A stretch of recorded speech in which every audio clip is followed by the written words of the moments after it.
Goblin Slayer is an anime with a very straightforward premise, killing every last goblin, a task led by a man who's lost everything to said goblins and refuses to let it happen again, the Goblin Slayer. It's a series I never thought I would finish or even make a video on, but alas, here we are. And I started the anime a couple of years back, got 5 or so episodes in, and then just never really finished it. Until recently, when I needed something to watch in the background, so I clicked it on and figured I'd finish it out since there's not that many episodes. And as I was watching, I knew I wanted to make a video talking about it since it is somewhat controversial and I do have plenty of thoughts to share.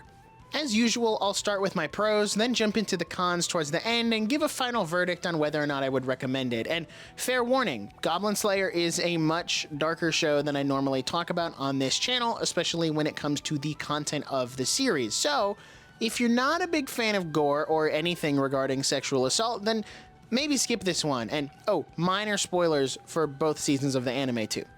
Now, when I said I never thought I'd make a video on Goblin Slayer, I was dead serious. I had also avoided it mainly because of the controversial first episode, which I will talk about in the cons section since I do have a lot of thoughts.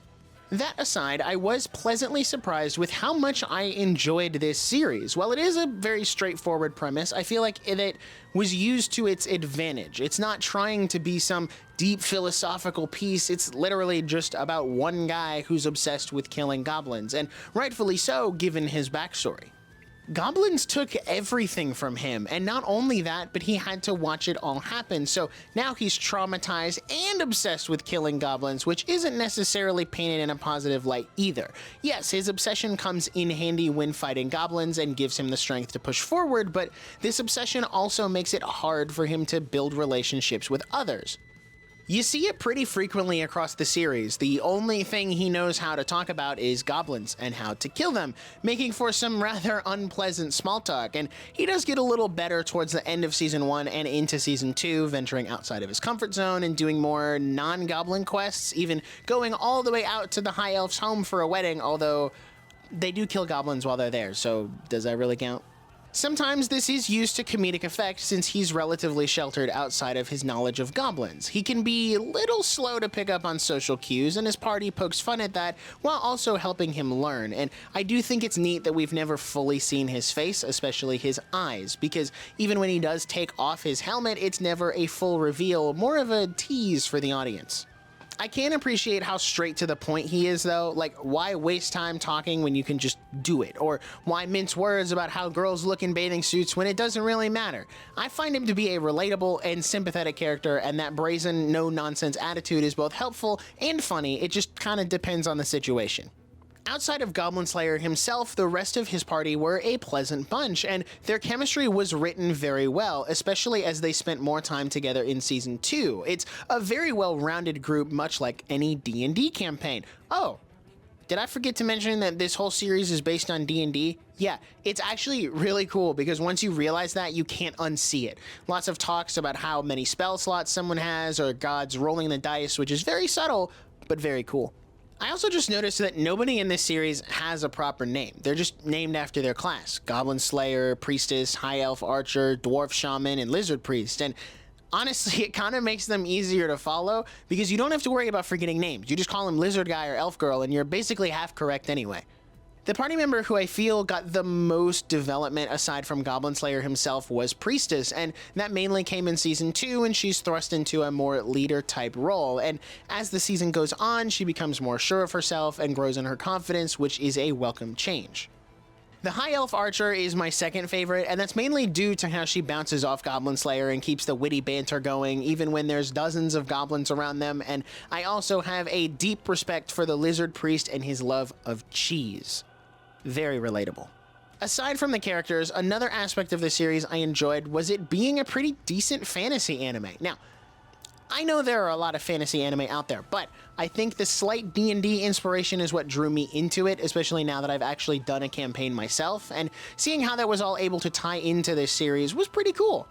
The world itself isn't very massive, at least not until the second season, but even then it still focuses in on a core area, which goes back to it having a rather simple plot, and I don't think that's a bad thing. While still in that core area of the farm and village, Goblin Slayer finds a way to utilize it effectively, like the goblins have tunnels and caves around the town that need to be cleared out, and they ambush the new settlements, and so on and so forth. And then, right as you feel like this setting is getting boring, let's go off to the High Elf Village or the capital city, or even fight a giant sea monster, and I appreciated that Season 2 broke things up a bit, even though the smaller setting didn't really bother me all that much. My last pro that I'll focus on is one that will also transition nicely into the cons, so let's talk about the goblins. The goblins in this series are nothing more than irredeemable monsters that should be eradicated, a point that Goblin Slayer labors over throughout the course of the series, and he's not wrong. With everything we're shown of them, it's very easy to take that stance. I mean, the first episode gives us that much. These goblins fall into the category of being ontologically evil, meaning that they are nothing but pure evil and are born that way. There is no misunderstanding them or anything like that, just straight up evil, and I deeply appreciate that. Oftentimes in modern media, we see examples of sympathetic villains like Shigaraki from My Hero, but Goblin Slayer isn't that. The goblins murder people, kidnap and abuse women, and are overall just savage creatures, and this series sees evil for evil and never tries to subvert that idea for the sake of redeeming the goblins. It's a very similar take that Freereign has with its demons, a morally irredeemable monster that should be eradicated for the betterment of society. And honestly, I wish more series did this. Just have a villain who's evil for the sake of it. Stop doing the constant, oh, feel bad for me type stuff. Just give me straight up villains again. As I said, the goblins being pure evil is a big pro in my book. However, my biggest con is that first episode and the contents that lie within it. And my issue more comes with the fact of what was shown rather than the actual content itself. Does that make sense? If you want to go down the path of having evil goblins who do bad things to women, that's fine. It adds stakes and tension, especially when we have female party members that we're attached to, but I don't think under any circumstance it was necessary for that first episode to show what it did. And what's insane is the anime is pretty censored compared to the original manga.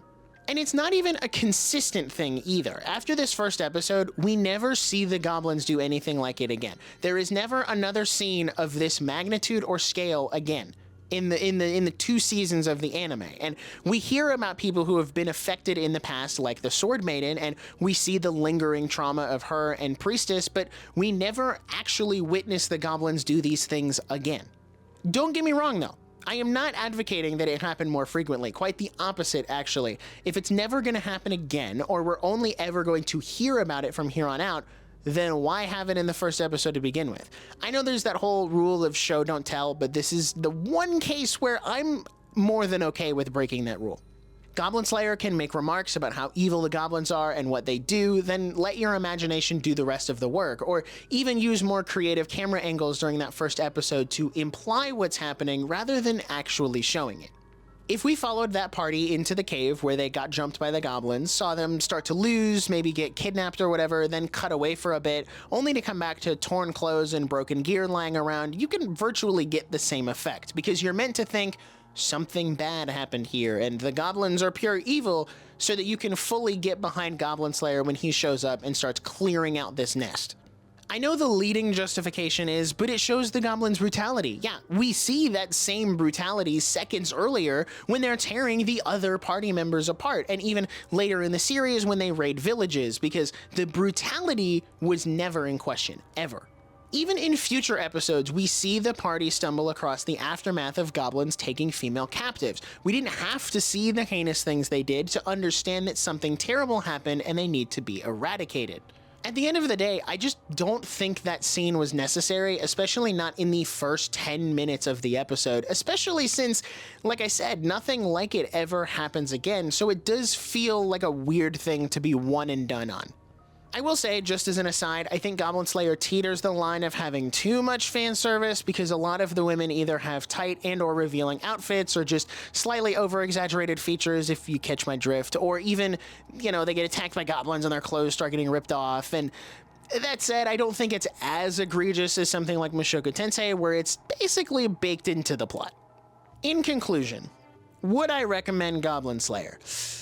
I'm gonna say yes, but with an exception on that first episode. Honestly, you could skip the first 10 minutes of episode 1 and you're not missing much, since the whole party, save Priestess, dies, and around 10 minutes is where Goblin Slayer comes in and you get to the meat and potatoes of what the show is actually going to be about.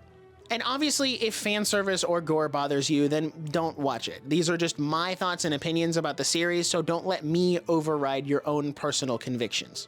All in all, I think Goblin Slayer is a pretty decent show, especially for what it's trying to be, a show about killing goblins. And if you want plenty of pseudo-mindless action, then this is a really good series for that.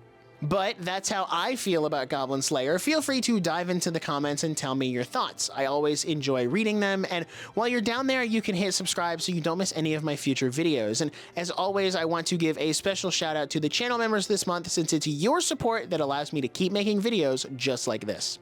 If you want to watch more, you can check out my video on my conflicted thoughts about Mushoku Tensei, or this other video that Mr. Algorithm thinks you'll like. And until then, I'll see you in the next video. Peace out.